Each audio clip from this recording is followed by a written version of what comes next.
도널드 트럼프 전 대통령이 재선에 성공한 핵심적인 요소는 미국에 수입하는 전 품목에 대해서 보편 관세 10에서 20%를 매기겠다.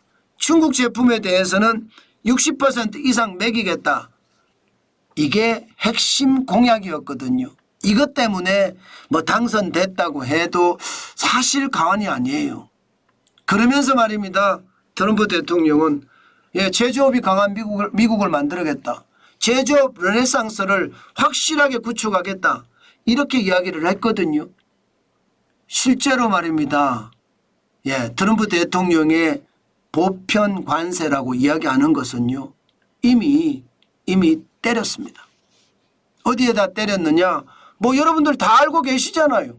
이미 보편 관세를 중국하고 캐나다하고 멕시코에 때렸습니다. 캐나다하고 멕시코에는 25%를 매기게 했고요. 또 지금 중국에게는요. 기존에 관세에다가 플러스 10%를 매기기로 했습니다. 이거를 보니까 1971년인가요? 리처드 닉슨 대통령이 했던 거하고 너무너무 유사합니다. 실질적으로 리처드 닉슨 대통령은요. 1971년 8월 15일 그 당시에 재무장관이 존 코넬리였었는데 이때 미국의 모든 수입품에 추가 관세를 부과하겠다. 그것도 10%를 부과하겠다. 이렇게 특별 메시지를 발표했습니다. 이때 당시를 닉슨 쇼크라고 나중에 표현을 하거든요. 그런데 그 당시에 10% 매기겠다는 관세, 추가 관세가 국민들에게는 굉장히 지지를 받았습니다. 71%의 지지를 받았고요. 반대는 14%, 모르겠다가 15%입니다. 엄청난 지지를 받았죠. 그래서 지지대로 지금 리처드 닉슨 대통령은 전 세계 수입품에다가 추가 관세를 부여하겠다 엄포를 놓은 거예요. 그러면 전 세계는 어떻게 됐을까요? 전 세계는 난리가 났습니다. 어떡하든 중국이 추가 관세를 부담을 하면 아무래도 위협이 되니까 말입니다. 심지어 말입니다. 미국은요 당시에 추가 관세 10%를 부담할래? 아니면 너네 돈의 가치를 쉽게 말하면 강하게 만들래? 그렇게 아주 협박적으로 이야기했습니다. 굉장한 협박이었죠. 그 당시에 실제로 말입니다. 그래서 스미스소니안 협정을 맺게 되는데 이때 보면 미국 달러는 낮춥니다. 금에 대한 미국 달러 가치를 마이너스 7.9%로 낮추고요. 엔화는 16.9%를 올렸고요. 독일 마르크화는 13.5%를 올렸습니다. 그러면서 말입니다. 뭔가 하나의 성과를 나타낸 거예요. 아니 보편 관세를 부과하는 게 좋아? 아니면 너네 쉽게 말하면 너네 자국 화폐를 가치를 올리는 게 좋아? 이렇게 이제 합의를 끌어낸 거죠. 그러면서 닉슨 대통령은 1971년 8월 15일에 모든 수입품에 10% 부과하겠다는 것을 스미스소니언 협정을 맺으면서 이게 보편 관세를 폐지합니다. 그래서 미국 경제가 좋아졌을까요? 미국 경제가 진짜 많이 좋아졌을까요? 글쎄요. 저는 미국 경제가 좋아졌다고 생각을 안 하거든요. 무슨 얘기냐? 단기적으로는 닉슨 대통령의 방법이 맞았습니다. 그런데 장기로 가니까 문제가 생기기 시작했어요. 장기로 가니까. 이게 달러의 가치를 쉽게 말하면 떨어뜨린 거잖아요. 약달러로 만든 거잖아요. 약달러로 만드니까 무슨 문제가 생기나 하면요. 달러로 해외 수입품을 구매하려고 하니까 달러가 강달러일 때는 적은 달러로 해외 수입품을 구매를 했습니다. 그런데 달러가 약달러가 되니까 더 많은 달러를 주고 해외 수입품을 사들였어야 돼요. 더 많은 달러를 주고 사들이니까 수입품이 계속 올라가는 겁니다. 계속 올라. 보편관세가 없어졌는데도, 보편관세를 안 매겼는데도 더 많은 달러, 약달러가 되니까 더 많은 달러를 주고 해외 수입품을 인수를 했어요. 수입을 했습니다. 그러니까 국내는 어떻게 될까요? 국내의 물가는 자꾸 올라간 거예요. 보편관세를 안 매겼는데도. 외환을 그만큼 자국화폐를 약달러로 만들었으니까. 그리고 나서 터진 게 오일쇼크까지 터졌습니다. 그야말로 미국 경제가 초토화가 된 거죠. 스태그플레이션이라는 말이 이때 만들어졌거든요. 스태그플레이션이라는 말은 저성장의 고물가예요. 지금 보시다시피 1971년에 스미스소니언 협정이 만들어졌는데 그 이후로 말입니다. 그 이후로 성장률은 올라가긴 올라갔으나 결국 오일쇼크를 맞으면서 대폭락하고요. 물가는 대폭등하는 아주 최악의 상황이 벌어진 거예요.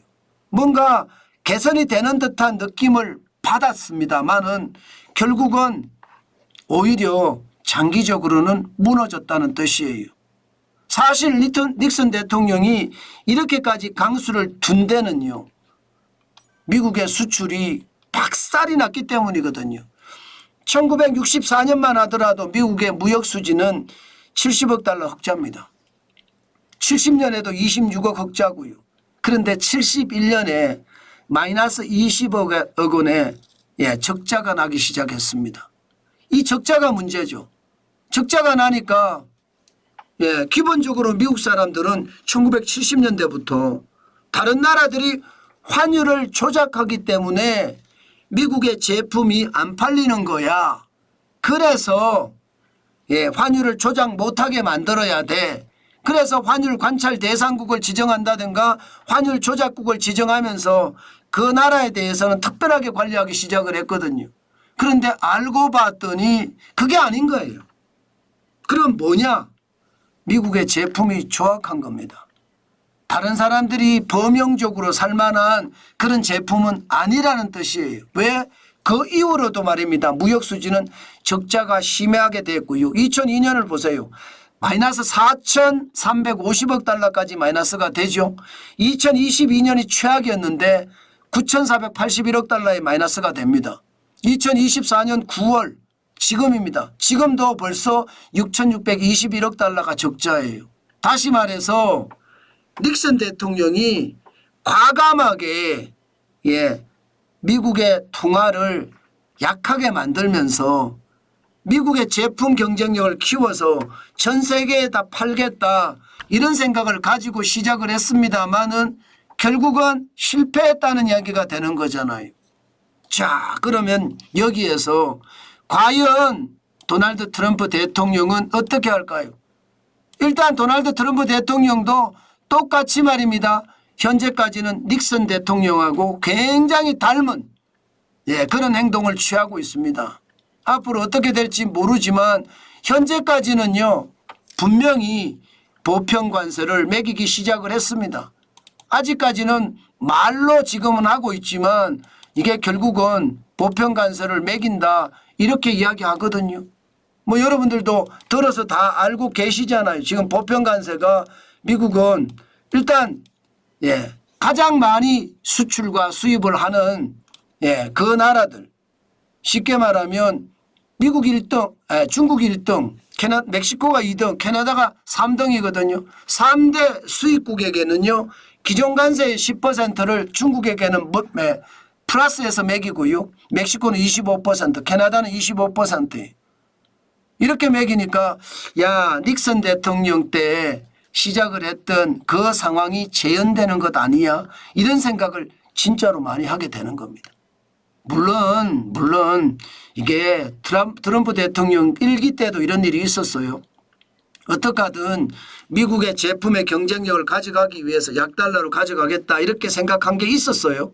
그런데 중국은 그 당시에 위안화를 약하게 만들면서 미국이 관세를 많이 매겨도 의미가 없게 만들어 버렸습니다. 퇴색하게 만들어 버렸습니다. 아마 이번에도 그렇게 가지는 않을까 싶고요.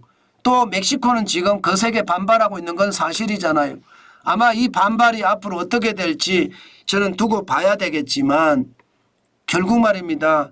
트럼프 대통령의 초강경 자세 과연 괜찮을 건가 여기에 대해서 우려감이 굉장히 큽니다. 게다가 닉슨 대통령 때는 미국의 상품 수입이 GDP 대비 3.4%였습니다. 그런데 지금 2023년 기준으로 12.7%거든요. 만약에 약달러를 만들어서 상품 수입에 보편관세를 안 붙인다고 하더라도 보편관세를 붙이면 더 크겠죠. 네, 보편관세를 붙이면. 보편관세를 안 붙인다고 하더라도 약달러가 됐을 경우에는 이게 수입품의 가격이 올라갈 수밖에 없는 상황인데 제품이 GDP 대비 3.4% 수입할 때하고 12.7% 수입할 때하고는 굉장히 다를 수가 있습니다. 이것은 시장에 더 큰 위협이 될 수도 있겠다. 저는 그렇게도 생각을 합니다. 물론 여러분의 실패 끝에 최적의 답안을 찾을 수도 있습니다. 닉슨 대통령 때 실패했던 것도 있고요. 또 트럼프 대통령 1기 때도 실패했던 것이 있거든요. 그런 것을 감안하면서 적당한 관세와 약달러를 병행해 가면서 어떻게 하든 성공시키려고 할 거다 그렇게 생각은 합니다. 그러나 과연 실제로 트럼프 대통령이 생각한 것처럼 미국이 제조업 르네상스를 달성할 수 있을까요? 그리고 미국 제품을 전 세계에 팔 수 있을까요? 여기에 대해서는 시장에서는 물음표를 많이 내고 있습니다. 우리도 더 지켜봐야 되겠지만 일단 시장에 대한 평가가 트럼프 대통령의 관세 폭탄은 그렇게 호의적이지는 않다. 그것은 분명하다 이렇게 느껴집니다. 지금 당장은 좋을 수 있습니다. 미국 국민들도 트럼프 대통령의 관세 정책에 대해서 굉장히 공감을 나타냅니다. 닉슨 대통령 때 공감을 71%까지 나타낼 정도로 굉장히 대중적 인기를 끌었잖아요.